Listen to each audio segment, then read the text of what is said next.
क्षेत्र पातेपुर 130 क्रमांक। मैं इस समय वहाँ के माननीय विधायक लखेंद्र कुमार रोशन जी के आवास पे हूँ और कुछ ऐसे मुद्दे हैं जिस मुद्दों को लेकर मैं इनसे सवाल करूँगा और जानने की मेरी पूरी ये कोशिश रहेगी कि जो 5 साल का कार्यकाल है उस 5 साल में माननीय विधायक जी के माध्यम से इस क्षेत्र को विशेष तौर पे क्या सब उपलब्धियाँ दी गई जिसकी आशा यहाँ की जनता को कई सदियों पहले से था। नंबर 1।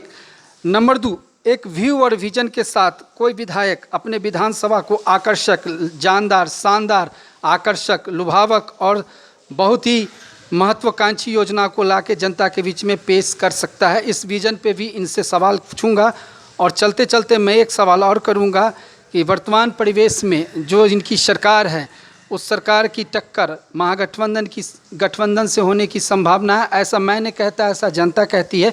लेकिन ये अपने आप को पातेपुर में किस तरह से एग्जिस्ट करेंगे, पुनः विधायक बनेंगे तो क्या सब काम जो छूटा है उसको ये करके देंगे, ये कमिटमेंट के तौर पे इनसे लेंगे। सबसे पहले माननीय विधायक जी, आपने बहुत ही कीमती समय में मेरे लिए समय निकाला, इसके लिए मैं आपको धन्यवाद देता हूं। और सवाल से पहले मैं एक छोटा सा परिचय अपने सुदर्शन के माध्यम से पूरे देशवासियों को देता हूं कि जनता के सेवक, त्रिस्तरीय सदस्य होने के साथ बिहार विधानसभा के सदस्य बनने वाले लखेंद्र कुमार रोशन जी बिहार के कुछ गिने चुने विधायकों के लिस्ट में हैं जो पहले त्रिस्तरीय का भी स्वाद ले चुके हैं और जनता की सेवा कर चुके हैं। भारतीय जनता पार्टी में इनकी आस्था है, उसके नीति सिद्धांत में ये विश्वास रखते हैं और भाजपा के लिए जियो और मरने वाले सिद्धांत पे भी ये चलते हैं। अक्सर विधानसभा में इनका उग्र तेवर हम लोग अपने चैनलों के माध्यम से दिखा चुके हैं। वैशाली जिला में 2 विधानसभा, एक लालगंज और पातेपुर। मैं लालगंज की चर्चा यहाँ नहीं करूँगा, फिलहाल मैं पातेपुर पर ही चर्चा करूँ।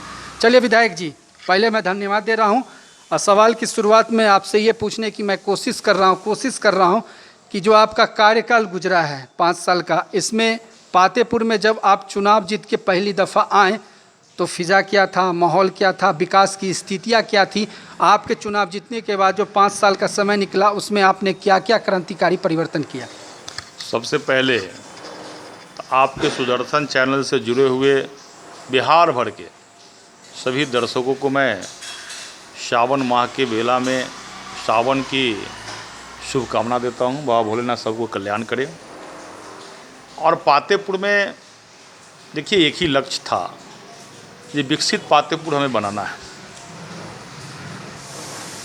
देश के माननीय प्रधानमंत्री नरेंद्र मोदी जी का लक्ष्य है ये विकसित भारत बनाना है। बिहार के माननीय मुख्यमंत्री नीतीश कुमार जी का लक्ष्य है विकसित बिहार बनाना है। तो मेरा भी लक्ष्य है ये विकसित पातेपुर बनाना है। इसी संकल्प के साथ मैं काम कर रहा हूँ। जब हम विधायक बने जनता के आशीर्वाद से और पार्टी के आशीर्वाद से, तो हमने पातेपुर में देखे जो हमारे सामने बड़ा लक्ष्य पड़ा हुआ है। सबसे बड़ा लक्ष्य था मेरे यहाँ सड़क निर्माण की। सड़क निर्माण में हम लोग के लोकप्रिय सांसद, भारत सरकार के केंद्रीय गृह राज्य मंत्री नित्यानंद राय जी यहाँ का सांसद है। उनके कार्यकाल में जितना सड़क निर्माण हुआ वह काफ़ी हुआ, लेकिन पातेपुर का जो भूभाग है, पातेपुर का जो क्षेत्रफल है वो 3 जिलाओं के सीमा पर है। एक बगल से समस्तीपुर, दूसरी तरफ से मुजफ्फरपुर और वैशाली। वह उसके बाद भी हमें लगा ये पातेपुर विधानसभा में सड़कों को और काम करने की आवश्यकता है। और तो सबसे पहले हमने अभी तक पातेपुर में लगभग 95% सड़क हमने अपने सांसद जी के सहयोग से, उनके प्रयास से हमने बनाने में अभी तक सफल हुआ। 95%। मुश्किल से 5% सड़क जो गांव के इलाका में जो चौड़ चाचर में सड़क होंगे वही सड़क बचा होगा। बाद बाकी हमारे यहाँ सभी सड़कें बन गई। हमारे यहाँ पिछले 40 वर्षों से लोग मांग कर रहे थे, ये पातेपुर के लोगों को 32 किलोमीटर दूर महुआ में रजिस्ट्री कराने जाना पड़ता था। अब लोगों को रजिस्ट्री कराने नहीं जाना पड़ता है। आप जो है पातेपुर में ही उनको एक साथ कई काम कराने अपने ब्लॉक में आते हैं तो कई काम एक ही साथ करा सकते हैं। इसलिए पातेपुर मुख्यालय में ही रजिस्ट्री ऑफिस उनको 40 वर्षों के मांग को पूरी हो गई। आपको पातेपुर में ही शिक्षा के क्षेत्र में ले लीजिएगा तो एक बड़ा आमूलचूल परिवर्तन हुआ है। इसके लिए बिहार के माननीय मुख्यमंत्री जी को मैं धन्यवाद देता हूँ। जो परिवर्तन हुआ है उसे माननीय मुख्यमंत्री जी का जो विजन है वो धरातल पर दिखाई दिया है। अभी 500 बेड का आवासीय विद्यालय छात्रावास जिला में एक ही बनना था और वह आपको पातेपुर में बन रही है 500 बेड का। जहां हमारे क्षेत्र के बच्चे के साथ साथ जिला भर के बच्चे जो गरीब परिवार से आते हैं, जिनकी सरकार रहने का, खाने का और पढ़ने का सारी चिंता करेगी आवासीय विद्यालय छात्रावास के माध्यम से जो बन रही है। उसके साथ पातेपुर में अंबेडकर छात्रावास की भी स्वीकृति हो गई। अपना सुक्की हाई स्कूल है, वहाँ हाई स्कूल के अध्यक्ष हम ही होते हैं, इसलिए उसका भी ज़मीन हम लोग दे दिया है, बिहार सरकार ने स्वीकृति कर दिया। वो भी आपका बनना शुरू हो गयागा। पातेपुर में अभी डिग्री कॉलेज का भी एक बहुत बड़ा मांग है, जिसका प्रक्रिया में चल रही है। डिग्री कॉलेज 17 महीना के बीच में आरजेडी की सरकार हो गया था, शिक्षा मंत्री आरजेडी के लोग हो गए थे, हमारे यहाँ का डिग्री कॉलेज उठाकर वो महुआ ले गए थे। फिर बीच में उसका टेंडर भी निकलवा दिए थे। फिर क्योंकि हमारे यहाँ का प्रस्ताव था, फिर सरकार ने, एनडीए की सरकार जब आया तो अब हमको लग रहा है कि मेरे यहाँ डिग्री कॉलेज हो जाएगा। स्टेडियम की स्वीकृति अपने पातेपुर में हो गई है, उसका टेंडर भी हो गया है, बहुत जल्द उसका निर्माण हो जाएगा। तो पातेपुर में आपका स्वास्थ्य के क्षेत्र में भी आप समझ सकते हैं, 30 बेड का 10 करोड़ रुपया के लागत से आपको सामुदायिक स्वास्थ्य केंद्र पातेपुर में बन गई है। हमको सौभाग्य प्राप्त हुआ, ये शिलान्यास भी मैं ही किया और उद्घाटन भी मैं ही किया, वो भी आपका हो गया। अब वहाँ ठीक ठाक से लोगों को इलाज भी शुरू हो गया। अतिरिक्त स्वास्थ्य केंद्र भवन भी पातेपुर में 3 बन गई। विधानसभा में अपने आपको 6 बेड का बड़ीगांव में बन गया हॉस्पिटल, 6 बेड का आपका तिसियोता में बन गया, 6 बेड का बिजरुली में बन गया, एक बहुहारा अपनी बाकी है और एक नसरतपुर अतिरिक्त स्वास्थ्य केंद्र बाकी है। वो टेंडर प्रोसेस में है, हमें लग रहा है आचार संहिता से पहले उसका भी काम शुरू हो जाएगा आपका। आपके पातेपुर में 36 पंचायत है, 36 पंचायत में लगभग 24 पंचायत ऐसा है जहाँ पर स्वास्थ्य केंद्र का भवन निर्माण शुरू है, बहुत जगह पूर्ण भी हो गया।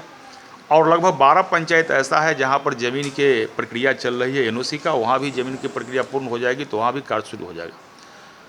इतना ही नहीं, आपको आश्चर्य होगा, जो पिछले 30 वर्षों से लोगों को मांग था, जो अपने यहाँ पातेपुर में बया नदी, नून नदी निकली है, जो मुजफ्फरपुर से आती है नून नदी और वह समस्तीपुर होते हुए गंगा में प्रवाहित हो जाती है। वह नून नदी पर 2 पुल बनाने का सौभाग्य स्वीकृति कराकर, लेवरन घाट पुल, जिसका हम लोगों ने उसका निर्माण भी करा दिया और उसका उद्घाटन भी हमने कर दिया, जिसके कि उधर के लोग को 8 पंचायत के लोगों को पातेपुर आने में अब आसान हो गया। अभी हम लोगों ने 20 दिन पहले नून सुक्की सरैया घाट नून नदी पर पुल जो है उसका शिलान्यास करके काम भी हम लोगों ने शुरू करा दिया, जो पातेपुर में बहुत पुराना इन सब मांग था। तो अभी मेरा है जो अभी पातेपुर से वो गुजरी है, भारतमाला योजना के तहत देश के माननीय प्रधानमंत्री नरेंद्र मोदी जी को हम धन्यवाद देते हैं। ये भारतमाला योजना के तहत आमस टू दरभंगा जाने वाली ये सड़क है, वो हमारी पातेपुर से ही होकर गुजरी और इसके लिए अपने केंद्रीय गृह राज्य मंत्री या हम सब लोग के लोकप्रिय सांसद नित्यानंद राय जी को हम धन्यवाद देते हैं, जो उनके अथक प्रयास से मेरा प्रस्ताव था और उनका अथक प्रयास रहा ताकि हमारे पातेपुर क्षेत्र के बीचों बीच निकली है और 2 जगह उसका डाइवर्सन दिया गया है, एक जंदाहा क्षेत्र में चकुम्बर और एक पातेपुर में आपको डभई चौक के इर्द गिर्द, ताकि लोग को जब आमस टू दरभंगा सड़क जब बन रही है तो हमारे पातेपुर के लोग को भी पटना जाने में एकदम सुविधा हो जाए। एक बड़ा उपलब्धि ये हम लोगों के लिए भी है। देखिए, मुख्यतः बिंदु है पातेपुर के लोगों को चौमुखी विकास, और जब से मैं विधायक बन, हम में और पूर्व के विधायक में यही अंतर रहा। पहले विधायक हुआ करते थे तो शान और शौकत की ज़िंदगी जीना ज़रा ज़्यादा, वो अपने आप को एडवांस और स्टैंडर्ड बनना ज़्यादा अपने आप को महसूस करते थे। लेकिन हम प्रत्येक दिन लोगों से मिलते हैं और प्रत्येक दिन लोगों को काम करते हैं अपने घर पर रहकर, कभी पटना नहीं रहते हैं, सदन चलती है तो पटना रहते हैं। और चूँकि भारतीय जनता पार्टी अनुसूचित जाति मोर्चा के प्रदेश के हम अध्यक्ष हैं, तो संगठन के कार्य मेरा जो होता है तो उसके लिए कोशिश करते हैं जो पटना 2 दिन के लिए जाए, नहीं तो अपने पातेपुर में रहकर, घर पर रहकर, क्षेत्र पर रहकर लोगों को सेवा करते हैं। एक अदना सा साधारण से साधारण आदमी मेरे यहाँ आ सकता है, हमसे काम करा कर बेचरा जाता है। बीच का जो माध्यम था उसको हमने समाप्त कर दिया है। देश के माननीय प्रधानमंत्री जी का जो मूल उद्देश्य है सबका साथ, सबका विकास, सबका प्रयास, सबका विश्वास, उसके आधार पर मैं काम कर रहा हूँ। इसलिए पातेपुर में चौमुखी विकास हुआ है। लेकिन अभी आपने कहा जो विजन, अब आने वाला समय जो मेरा लक्ष्य है, जो काम पातेपुर में नहीं हुआ और वह काम जो भारत सरकार के पास में है, उसका ही प्रस्ताव मैंने विधानसभा के पिछले सत्र में हमने दिया है। कि एक रेलवे लाइन हमारे पातेपुर यहाँ से रेलवे का एक सुविधा हो जाए। ये अगला सत्र मेरा जो विज़न है, मेरा जो एक दृढ़ संकल्प है, वो मैं ले रहा हूँ, जो आने वाला समय में एक पातेपुर के लोग को मैं रेलवे लाइन से मैं जोड़ूँ। इसलिए पातेपुर में चौमुखी विकास हुआ है। विकसित पातेपुर बनाना है। देश के माननीय प्रधानमंत्री जी को, बिहार के माननीय मुख्यमंत्री जी का ये विजन है जो विकसित बिहार बनाना है, विकसित राष्ट्र बनाना है। मेरा भी विजन है जो उस कड़ी में विकसित पातेपुर बनाना है, ताकि माननीय देश के प्रधानमंत्री जी, माननीय बिहार के मुख्यमंत्री जी के विजन में मेरा सहयोग रहे और पातेपुर के लोगों को लिए एक तन मन सब समर्पित है। जिस उद्देश्य से मुझे सेवा करने का मौका पातेपुर के लोगों ने दिया, उस पर हमेशा खरा उतरूँ, यह मेरा प्रयास रहता है। एक सामान्य से कार्यकर्ता त्रिस्तरीय पंचायत में जिला परिषद सदस्य के बाद विधानसभा तक के पहुंचने का सफ़र आपने तय किया है, और ये भारतीय जनता पार्टी ही है, अनुशासित पार्टी, जो कार्यकर्ताओं की पार्टी है। और इस कार्यकर्ताओं की पार्टी में कोई भी मंत्री, कोई भी विधायक, कोई भी अमुख पदों पे बन सकता है। ये भी कटु सच्चाई है और इसका देखा जाता जीवंत प्रमाण मेरे सामने बैठे हैं। इसलिए मैंने एक शब्द बोला था कि जीना और मरना। लखिंदर कुमार रोशन जी कभी भी भाजपा के प्रति गद्दारी नहीं कर सकते, बल्कि वफादारी के साथ काम करते हैं। पार्टी का जो भी आदेश निर्देश इनके साथ होगा, ये करने के लिए तैयार हैं। ये सवाल बड़ा महत्वपूर्ण है। पातेपुर सुरक्षित विधानसभा में अब चुनावी माहौल है 2 महीने के बाद। इसमें पार्टी का जो आदेश होगा, जो भी आदेश होगा, इसको सदिल सहृदय ये स्वीकृत रूप से मानेंगे। क्या कहना है आपका? निश्चित, जो भी आदेश होगा। देखिए, पार्टी का मैं कार्यकर्ता हूँ, विधायक बाद में, पहले कार्यकर्ता जी। और हमारे पार्टी में सभी कार्यकर्ता जो होते हैं ना जी, वह विधायक हो, एमपी हो, एमएलए हो, मंत्री हो, और चाहे हमारे बूथ अध्यक्ष क्यों नहीं हो, भारतीय जनता पार्टी में तुलसी के पत्ते के समान होते हैं। तुलसी के पत्ते बड़ा हो चाहे छोटा हो, सत्यनारायण भगवान के पूजा में कोई ही पत्ता रख दीजिए, उसका मान बराबर होता है। इसलिए भारतीय जनता पार्टी में हमारे पार्टी के बूथ से लेकर राष्ट्र अध्यक्ष तक का मान बराबर होता है। एक यही पार्टी है ये गरीब आदमी को भी विधानसभा और लोकसभा में प्रतिनिधित्व करने का मौका ये पार्टी देती है। यदि ऐसा नहीं होता तो हमारे पिताजी एक साधारण किसान, एक किसान के बेटा आज विधानसभा में नहीं होता। सही बात। इसलिए हमारे पिताजी तो न एमपी थे, न एमएलए थे, न पॉलिटिकल कोई बैकग्राउंड था। तो ये भारतीय जनता पार्टी की देन है, पातेपुर के जनता का देन है, जो पातेपुर के जनता का आशीर्वाद और पार्टी का देन। हाँ, इसलिए लखिंदर कुमार रोशन आज विधायक बने। ये पातेपुर के जनता का आशीर्वाद और पार्टी का देन है। जो पार्टी ने टिकट दिया और उस पर मैं खरा उतरा, और जनता के विश्वास पर भी खरा उतरने का भरपूर प्रयास मैं किया। और विधानसभा में मेरे द्वारा जो प्रश्न, एक तो मैं धन्यवाद देता हूँ बिहार के एनडीए की सरकार को, कि विधानसभा में मेरे द्वारा जो प्रश्न किया गया जनहित में, उसमें से लगभग 90% प्रश्न का सरकार ने कार्यान्वित कर दिया था। मैं बिहार का पहला विधायक हूँ। जो आपको आश्चर्य होगा, ये मेरा ही मांग था कि जितना बिहार भर में रात्रि प्रहरी स्कूल में है, उनको मानदेय को बढ़ाया जाए। अभी हमारे सामने रात्रि प्रहरी लोग आ रहे हैं, हमारे पातेपुर के प्रखंड के लोग सब मिठाई लेकर आए हैं, आपको भी खिलवाएंगे। ठीक है। इनका मानदेय दुगना हो गया मेरे मांग के। ये आपने प्रश्न किया? ये मेरा ही प्रयास था, मेरा ही प्रश्न था, इसी सदन का प्रयास था। हमने ही मांग किया था जब आशा और जो ममता दीदी है, उनका मानदेय दुगना हो जाए। उनका भी 1000 मिल रही थी आशा को, आज उसका भी मानदेय दुगना तिगुना हो गया। जो ममता का मिल रहा था, ममता दीदी का, उसका भी दुगना हो गया। मेरा ही मांग था कि आपको जो भी हम आवास का कैंप लगाए थे, तो वृद्धा पेंशन, विधवा पेंशन, दिव्यांग पेंशन जो है राशि बढ़ाने की मांग हमने विधानसभा में किया था। हम सरकार को धन्यवाद देते हैं, एनडीए की सरकार को। ये 1100 रुपया वृद्धा पेंशन, विधवा पेंशन, दिव्यांग पेंशन किया गया। तो अभी आंगनवाड़ी सेविका सहायिका के लिए हम लोगों ने मांग किया था। आंगनवाड़ी सेविका सहायिका को ही सरकार 11,000 के मोबाइल दे दी, और आज कैबिनेट बिहार सरकार की है, हो सकता है बहुत महत्वपूर्ण निर्णय भी लिया जा सकता है। तो कई मांग मेरे द्वारा किया गया और सरकार ने इसमें 100% सहमति जगह उसको मान लिया। इसके लिए एनडीए की सरकार को मैं धन्यवाद। चलिए, आखिरी सवाल चलते चलते आपसे पूछेंगे कि विपक्ष के पास कुछ ठोस ऐसा मुद्दा, कोई विजन, कोई व्यू अभी शायद फिलहाल नहीं है, जिस बेस पे वो जनता के बीच में वोट मांगने का काम करे। क्योंकि जो भी मुद्दाएं थी, जो भी समस्याएं थी, उसका हल सॉर्ट आउट यशस्वी प्रधानमंत्री माननीय नरेंद्र मोदी जी और बिहार के विकास पुत्र नीतीश कुमार जी ने, दोनों ने, डबल इंजन की सरकार ने करके दिखा दिया।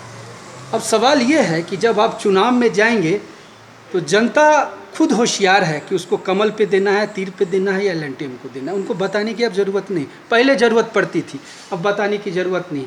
फिर भी आपको ऐसा लगता है कि यहाँ जो मुकाबला होगा उसमें 27,000 का मार्जिन पिछले बार था, इस बार 50,000 हो जाना चाहिए। इतनी सारी उपलब्धियों के बाद यहाँ ट्रिपल इंजन है, लखिंदर रोशन का इंजन, जेडीयू का इंजन, बीजेपी का इंजन। तो मेरा ऐसा मानना है कि 50,000 प्लस से आप जीतेंगे। और मैं ये शुभेच्छा दे देता हूँ कि सरकार बनी तो उसमें मंत्री भी बनेंगे, क्योंकि प्रोत्साहन तो आपको मिलना चाहिए, उत्साह तो मिलना चाहिए।